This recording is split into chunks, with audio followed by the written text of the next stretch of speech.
যদি তুমি সবার সাথে ভালো করছো আর যদি তোমার সাথে শুধু খারাপই হচ্ছে, তখন মনে কোনো খারাপ খেয়াল অথবা হতাশা আনার আগে মনে করে নিও যে আল্লাহ বলেন, আর আমি কারোর কর্মফল বিনষ্ট করি না।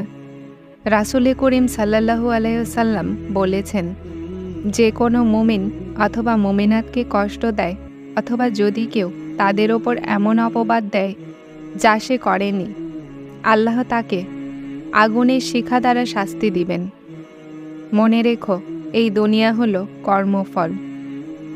যখন আপনি কারো ক্ষতি করেন তখন সেই মুহূর্তেই আপনারও গণনা শুরু হয়ে যায়। সময়ের দেওয়া জবাব আমাদের দেওয়া জবাবের থেকে উত্তম হয়, আর সময় ঠিক সেই মুহূর্তে জবাব দেয় যখন আমরা কারো প্রতিশোধ নেওয়ার বদলে সবর করি। কাউকে দুঃখ দেওয়া একটি আমানত, যা আপনি অন্য কারো কাছে থেকে ফিরে পাবেন। কথায় আছে যে যখন আপনি কাউকে অন্তরে কষ্ট দিয়েছেন অথবা অন্তরের দিক থেকে তাকে ভেঙে চুরমার করে দিয়েছেন, তো জীবনে একটা সময় এমনও আসে যা আপনাকে অশান্তিতে ফেলে দিবে। তখন আপনাকে আপনার সেই দেওয়া কষ্টগুলো শান্তিতে থাকতে দিবে না।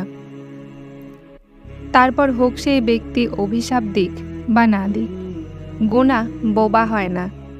যখনই সেটা সুযোগ পায় অভিশাপের লাঠি ধরে একদম মানুষের মাথায় বাড়ি দেয়। এটা হলো আল্লাহর সেই লাঠি যা নীরব, কিন্তু মানুষের হুঁশ মুহূর্তেই ঠিক করে দেয়। এই দুনিয়া হলো আপনার কর্মের পরিণতি। আজ যদি তুমি কারো রাস্তায় পাথর রাখো, আসন্ন সময় তোমার রাস্তায় পাথর হয়ে যাবে। জীবন তাদেরও পার হয়ে যায় যারা হেসে এটাকে অতিক্রম করে, আর তাদেরও যারা কেঁদে পার করে। কথা আপনার হাসি বা কান্নার নয়, আসল কথা হলো যেন কেউ কোথাও আপনার জন্য কাঁদতে বাধ্য না হয়, তারপর হোক হেসে পার করুক অথবা কেঁদে। কোনো দ্বিতীয় ব্যক্তির কান্নার কারণ আপনার নিজেকে কখনোই হতে দিবেন না। শুধু এটা ভাববেন যে আল্লাহ তার প্রতিটা বান্দাকে খুব ভালোবাসেন। কাউকে সেই কষ্ট দিবেন না যেই কষ্ট সে সহ্য করতে পারবে না, না হলে জীবন একবারে কঠিন হয়ে যাবে। রাসূল সাল্লাল্লাহু আলাইহি ওয়াসাল্লাম বলেছেন, যে কোনো মুমিনকে বদনাম করার জন্য তার নাম বলে মানুষের কাছে তাকে হেয় প্রতিপন্ন করে, তো আল্লাহ তাকে তার রাস্তা থেকে বের করে শয়তানের হাতে দিয়ে দেয়, কিন্তু শয়তানও তাকে কবুল করে না। যখন কেউ মনে কষ্ট দেয় তখন চুপ থাকা উচিত, কেননা যাদেরকে আমরা জবাব দেই না তাদেরকে সময় অবশ্যই জবাব দেয়।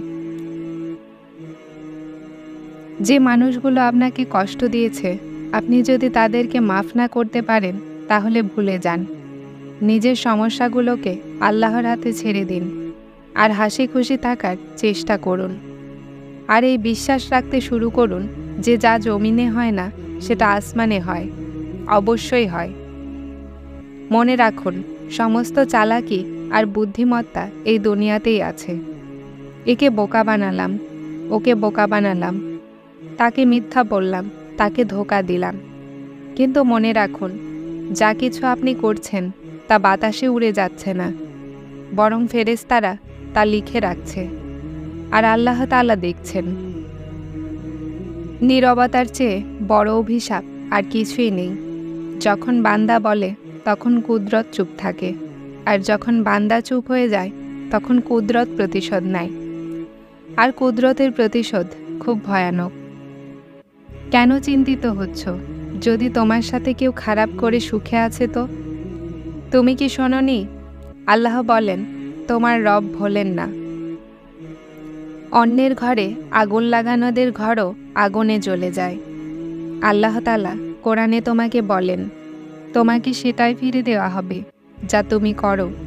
আল্লাহর লাঠি শব্দহীন, উনি প্রথমে ঢিল দিতে থাকেন, আর যখন তিনি রশি টানতে শুরু করেন তখন একেবারে বান্দা মুখ থুবড়ে পড়ে, আর তারপর দুই জাহানের কোনো শক্তিই তাকে উঠাতে পারে না। যারা তোমার সাথে জুলুম করে শান্তিতে বসে আছে না, তারা আজ নয়তো কাল কর্মফলের শাস্তি অবশ্যই ভোগ করবে। বিশ্বাস রাখুন, যারা আপনাকে কষ্ট দিয়েছে শান্তিতে তারাও নেই। একদিন তোমার এই আমল তোমার সাথে সাক্ষাৎ করতে আসবে। তারপর ক্লান্ত হয়েও না। যারা অন্যের বেঁচে থাকা হারাম করে দেয় তাদের মৃত্যু সহজ হয় না। কিন্তু তুমি জানলেই কই? যদি জানতে তাহলে এভাবে অন্যের জীবনকে নষ্ট করতে না। আমরা গীবত করে অন্যকে বদনাম করি, কিন্তু বাস্তবতা তো হলো এটা যে গীবত আমাদেরকে বদনাম করে। রাসূল সাল্লাল্লাহু আলাইহি ওয়াসাল্লাম ইরশাদ করেছেন, মানুষের দোষ ত্রুটি তলাশ করবে না। অন্য এক হাদিসে নবী করিম সাল্লাল্লাহু আলাইহি ওয়াসাল্লাম বলেছেন যে, যে ব্যক্তি তার মুসলিম ভাইয়ের গোপনীয় বিষয় গোপন রাখবে, আল্লাহ কিয়ামতের দিন তার গোপনীয় বিষয়সমূহ গোপন রাখবেন। মানুষের গালি, বদনামি, খারাপ ব্যবহার চিন্তার কারণ নয়, বরং এটা একটা ক্রেডিট যার ক্যাশ তুমি কিয়ামতে পাবে। অর্থাৎ এই বদ আখলাকির কারণে তুমি নেকি পাবে। দুনিয়া হলো কর্মফলের স্থান, অর্থাৎ এই সবর কখনো জায়া হয় না।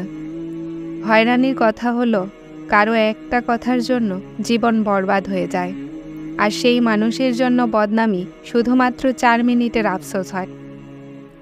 মানুষ ভুলে যায় যে কোনো মানুষের প্রতি তারা যা করছে সেই কর্মফল তাদের সাথে অবশ্যই হয়। আল্লাহ তাআলা কোরআনে বলেন, আর হিসাব গ্রহণকারী হিসেবে আল্লাহই যথেষ্ট। কারো মনে এতটা কষ্ট দিও না যে সে আল্লাহর সামনে তোমার নাম নিয়ে কেঁদে ওঠে, কেননা ভাঙা হৃদয়ের হায় সোজা আরশে গিয়ে পৌঁছায়। কারো দুঃখে হেসো না, সময় চেহারা মনে রাখে। অন্যকে কষ্টদানকারীদের তকদির আল্লাহ আযাবে ভরিয়ে দেন। শান্তি সেজদাতে গিয়েই পাওয়া যায়, যখন এই অন্তর ভেঙে চুরমার হয়ে যায়। আল্লাহ তার বান্দাদেরকে খুব ভালোবাসেন, আর তিনি তার বান্দাদের সাথে হওয়া সরিষার দানা পর্যন্ত অন্যায়েরও শাস্তি অবশ্যই দিবেন। তিনি তার বান্দাদের সাথে হওয়া কষ্টকে ভোলেন না। যদি এটা ঠিক থাকে যে যা করা হয় সেটা ফিরে আসে, তাহলে কেন না আমরা দোয়া করি? কারো রাস্তায় কাটা বিছানেওয়ালারাও কি এটা জানে না যে কারো পা থেকে বের হওয়া রক্ত তোমার তকদিরকে কালো বানিয়ে দিতে পারে?